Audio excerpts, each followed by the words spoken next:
Israeli আগ্রাসন আর পশ্চিমা সাম্রাজ্যবাদের রক্তচক্ষুকে বুড়ো আঙুল দেখিয়ে মধ্যপ্রাচ্যের বুকে যেভাবে এক অপরাজয় শক্তির প্রতীক হিসেবে আবির্ভূত হয়েছে তেহরান, তা এখন গোটা পৃথিবীতে এক ভয়ঙ্কর গুঞ্জন তৈরি করেছে। শত্রুপক্ষের চোখের ঘুম কেড়ে নিয়ে তেহরান এমন এক শিখরে পৌঁছে গেছে, যেখান থেকে ঝুঁকে দেখলে স্বয়ং ইসরায়েলের প্রধানমন্ত্রীকেও এখন প্রকাশ্যে ভয় প্রকাশ করতে দেখা যাচ্ছে।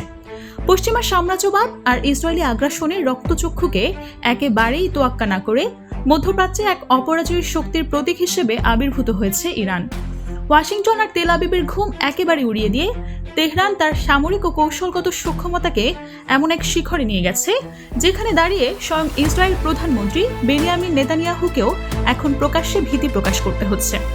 এমন একটা সময় ছিল যখন পশ্চিমারা ভাবত তারা যে কোনো মুহূর্তে ইরানকে ঘায়েল করতে পারবে, কিন্তু বাস্তবতা এখন ঠিক উল্টো। মার্কিন মূল ভূখণ্ডে আঘাত হানতে সক্ষম দানবীয় ক্ষেপণাস্ত্রের উন্নয়ন এবং রাসায়নিক ও পারমাণবিক প্রযুক্তির এক মহা সমন্বয় ঘটিয়ে ইরান আজ মহামঞ্চে মজলুমের কণ্ঠস্বর এবং এক অপরাজয়ী নায়কের আসনে অধিষ্ঠিত।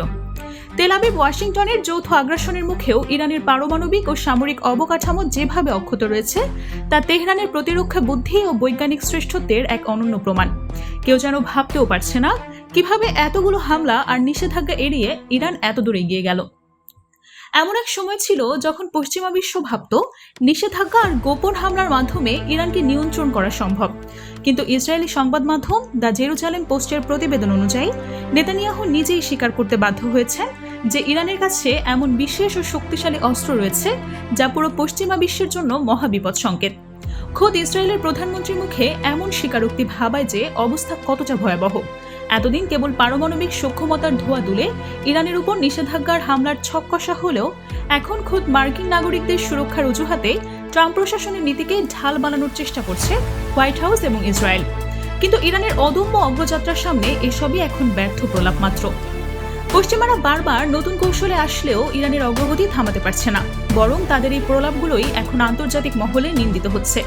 বিশ্ববাসী এখন বুঝতে পারছে যে ইরানের বিরুদ্ধে ওয়াশিংটন আর তেল আবিবের এসব অভিযোগগুলো আসলে নিজেদের ব্যর্থতা ঢাকার একটা ছাতা মাত্র, কিন্তু মাঠের বাস্তবতা বলছে ভিন্ন কথা।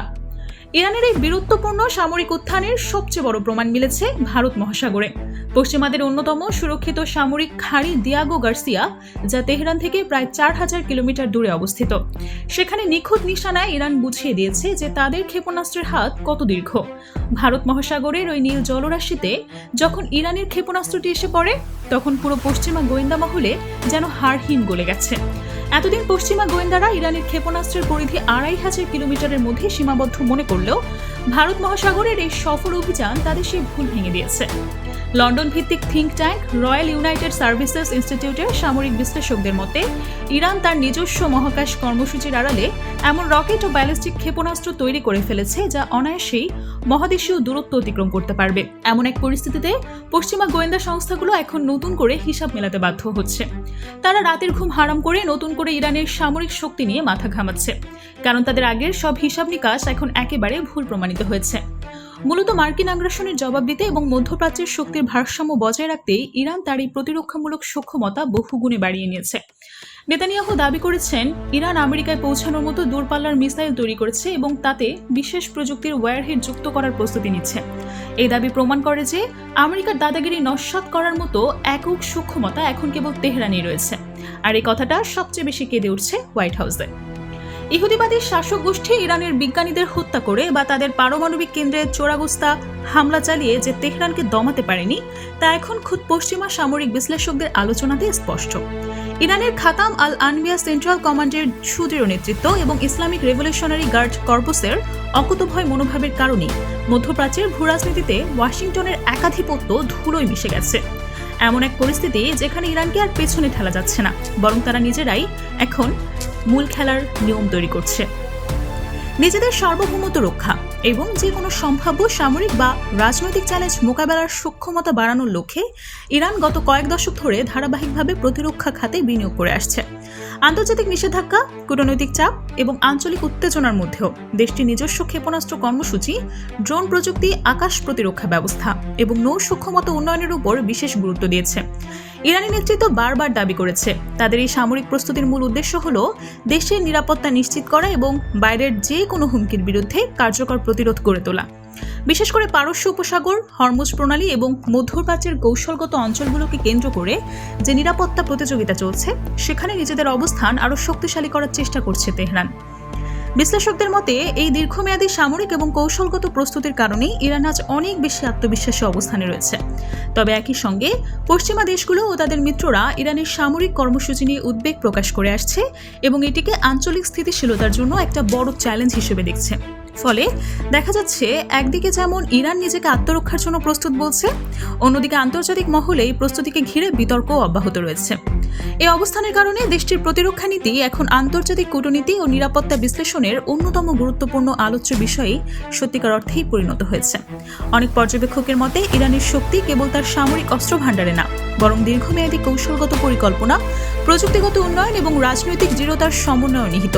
ফলে মধ্যপ্রাচ্যে নিরাপত্তা পরিস্থিতি মূল্যায়নের ক্ষেত্রে ইরানকে উপেক্ষা করার সুযোগ সত্যি দিন দিন কমে আসছে। একই সঙ্গে মধ্যপ্রাচ্যের ভূরাজনীতিতে উল্লেখযোগ্য পরিবর্তনের ইঙ্গিত দেখা যাচ্ছে। অতীতে এই অঞ্চলের অনেক গুরুত্বপূর্ণ সিদ্ধান্তে যুক্তরাষ্ট্র ও তার মিত্রদের প্রভাব ছিল অত্যন্ত শক্তিশালী, কিন্তু সাম্প্রতিক বছরগুলোতে ইরান, সৌদি আরব, তুরস্ক এবং অন্যান্য আঞ্চলিক শক্তির ভূমিকা বৃদ্ধি পাওয়ার ক্ষমতার ভারসাম্যে পরিবর্তন এসেছে বলেই অনেক বিশ্লেষক মনে করেন। বিশেষ করে ইরান তার সামরিক সক্ষমতা, আঞ্চলিক মিত্রদের সঙ্গে সম্পর্ক এবং কৌশলগত অবস্থানকে কাজে লাগিয়ে নিজস্ব প্রভাব বিস্তারের চেষ্টা চালিয়ে যাচ্ছে। দেশটির কর্মকর্তারা দাবি করেন তাদের নীতির লক্ষ্য হল বিদেশি চাপের মুখেও স্বাধীনভাবে সিদ্ধান্ত গ্রহণের সক্ষমতা বজায় রাখা। অন্যদিকে সমালোচকরা মনে করেন ইরানের আঞ্চলিক কর্মকাণ্ড নতুন করে উত্তেজনা সৃষ্টি করতে পারে।